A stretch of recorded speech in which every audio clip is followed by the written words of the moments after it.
श्रोताओं नमस्कार, आप लोग सुन रहे हैं 90.4 मेगाहर्ट्ज में कुमाऊवानी सामुदायिक रेडियो अपन बात और मैं हूं आप लोगों का रेडियो साथी नारायण मेहता। श्रोताओं, आज मैं पहुंचा हूं खेतीबाड़ी कार्यक्रम के तहत राजकीय उद्यान सतबुंगा में, जहां उद्यान एवं खाद्य प्रसंस्करण विभाग उत्तराखंड आत्मा परियोजना के अंतर्गत शीतोष्ण फल उत्पादन तथा कटाई छटाई संबंधित एक दिवसीय प्रशिक्षण कार्यक्रम का आयोजन किया जा रहा है। श्रोताओं, जिसमें अभी मेरे साथ बातचीत के लिए मौजूद हैं मुख्य उद्यान अधिकारी डॉक्टर रजनीश जी, जिनसे जानेंगे कि इस आयोजन का क्या मकसद है, साथ ही उद्यान विभाग द्वारा किए जा रहे नवीनतम कार्यक्रमों के बारे में। सर, आपका बहुत बहुत स्वागत है हमारे इस खास बातचीत कार्यक्रम में। नमस्कार जी। तो सर, सबसे पहले आपसे यही जानना चाहेंगे कि आज किस तरीके का ये प्रोग्राम किया जा रहा है, ताकि हमारे जो अन्य श्रोता हमें सुन रहे हैं रेडियो पे, तो उनको भी मालूम चले कि अभी उद्यान विभाग में किस तरीके के प्रोग्राम किए जा रहे हैं। सर, पहले तो आपका बहुत बहुत धन्यवाद कि आपने हमें ये अपॉर्चुनिटी दी कि हम अपने कार्यों का प्रचार प्रसार कर सकें। सर, हमारा एक्चुअली ये जो आत्मा परियोजना अंतर्गत एक दिवसीय प्रशिक्षण कार्यक्रम है जी। इसमें हमने बेसिकली टेम्परेट फ्रूट पे, मशरूम और मौन पालन पे फोकस करने का प्लान है जी। इसमें CITH के प्रधान वैज्ञानिक डॉक्टर अरुण किशोर जी और जो यहाँ पे लोकल एक्सपर्ट हैं उनको भी बुलाया गया है, ताकि वो, आप जानते ही हैं कि जो हमारा रामगढ़ और सतबुंगा क्षेत्र है, ये उद्यानिकी के क्षेत्र में काफ़ी अग्रणी स्तर पर रहा है। बिल्कुल। और इसमें जो अभी हमारा बगीचे हैं, लेकिन थोड़ा सा बीच में कुछ देखरेख प्रॉपर ना होने के कारण जी। कुछ स्थिति खराब रही है।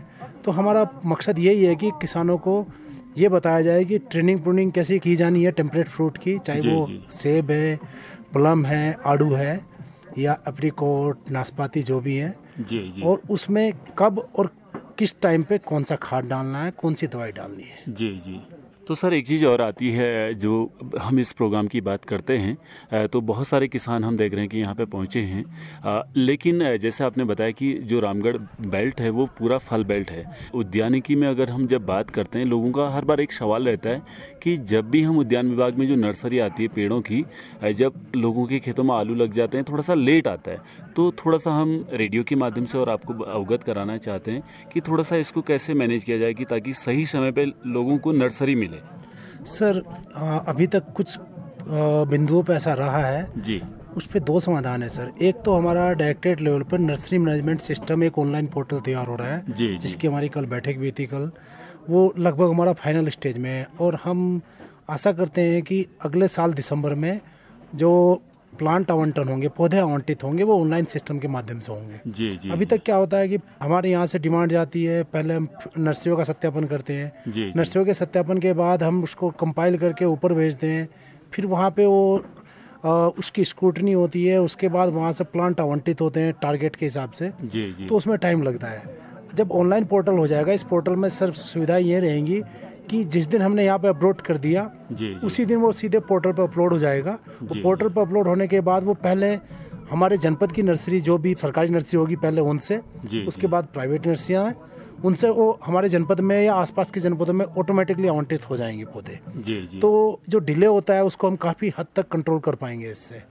दूसरा सर, आपने निवेश की बात की। निवेश में हम लोगों की कोशिश रहती है कि हम टाइम पे उपलब्ध कराएं जी। लेकिन दोनों ही चीज़ें, हमारी स्तर से भी थोड़ा डिले होता है कई बार। बिल्कुल। और हम चाहते हैं, आपके माध्यम से किसानों को अवगत करना चाहेंगे कि वो हमें कम से कम 4 महीने इन एडवांस कोई भी डिमांड प्रेषित करें।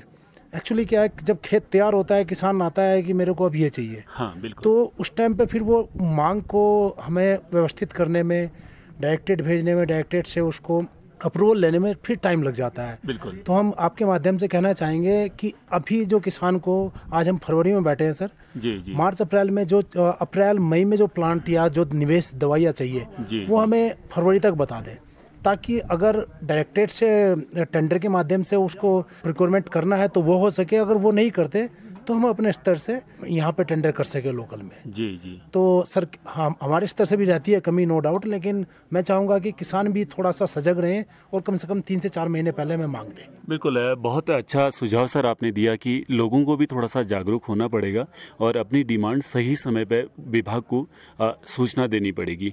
और एक चीज़ और आती है सर, जैसे आपने बताया कि हम किसानों को एक अच्छी ट्रेनिंग ऑर्गेनाइज करवा रहे हैं, लेकिन उद्यान विभाग काफ़ी हद तक हम देखते हैं कि बहुत सारी चीज़ों में बहुत अच्छा करता है, लेकिन जो प्रोनिंग वाला ये आपने बताया या फिर कीटनाशकों का छिड़काव, तो क्या ये ऐसा प्रोग्राम गांव-गांव जाके भी होता है या फिर ऐसे ही विभाग के ऑफिसों में या उसके इर्द गिर्द? सर देखिए, अब जो ट्रेनिंग का काम है बेसिकली गांव-गांव में तो हमारा अभी कोई सिस्टम नहीं है जी जी, लेकिन हमने इसीलिए ये फार्मों में रखा है अपने। आज हम सतभंगा फार्म में बैठे हैं, कल हमने रामगढ़ फार्म में किया था।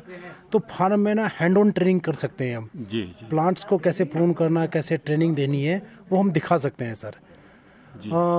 अगर फार्मर्स के किसी ग्राम विशेष से कोई मांग रहेगी तो हम उसको जिला योजना में या किसी अन्य योजना में कर सकते हैं, लेकिन उसके लिए फिर वही कि हमें इस साल बता दे तो हम अगले साल के लिए वो प्रोविजन रख लेंगे किसी भी योजना में। जी जी जी। तो सर बहुत अच्छी जानकारी आपने दी और अंत में हम जाते जाते आपसे जानना चाहेंगे कि क्या उद्यान विभाग अभी इस बेल्ट को देखते हुए कुछ नई चीज़ों को लेके प्लान कर रहा हो जिसको आप रेडियो के माध्यम से बताना चाहते हैं?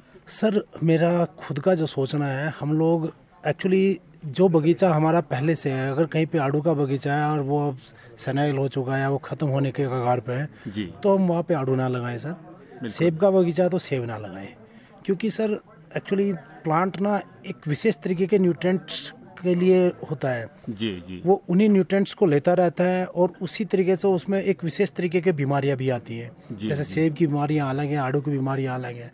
तो हमें अब नए जो बगीचे लगाने हैं उनमें हमें फोकस करना चाहिए कि आज से 15 साल बाद यहाँ पे कैसा क्लाइमेट रहने वाला है। जी, आप जी। देखते होंगे कि यहाँ पे पहले अच्छी बर्फ़ पड़ती थी और कई फीट बर्फ़ रहती थी जब सीजन में। जी जी, अभी क्या हो गया कि बर्फ़ एक बार पड़ी है, पिघल गई है। तो हमें अपने क्रॉपिंग पैटर्न को, क्रॉपिंग सिस्टम को बदलना पड़ेगा। हमें उन क्रॉप पे जाना पड़ेगा, जैसे हम सोच सकते हैं परसिमम पे जा सकते हैं, हम कीवी पे जा सकते हैं। और आपके माध्यम से अवगत कराना चाहूँगा, इस बार हम जिला योजना में रामगढ़ फार्म में एक परसिमम का ब्लॉक भी तैयार करने जा रहे हैं जी, जिसके लिए हमने एक कार्य योजना तैयार की है जिसको अप्रूवल मिलना बाकी है। तो हम नई क्रॉप्स, आड़ू में अच्छी वैरायटी आ रही है, नाशपाती में बहुत अच्छी वैरायटी आ रही है। तो बस किसानों से अनुरोध है कि जहाँ पे एक बगीचा पहले से खड़ा था उसी फसल का बगीचा दोबारा कम से कम लगाएं, या तो दूसरी फसल लगा लें या फिर कोई अपने फसल में उस तरीके से मैनेजमेंट करें, इंटीग्रेटेड मैनेजमेंट, ताकि न्यूट्रिएंट मैनेजमेंट अच्छा रहे और पेस्ट मैनेजमेंट भी आपका अच्छा हो सके सर। Thank you sir.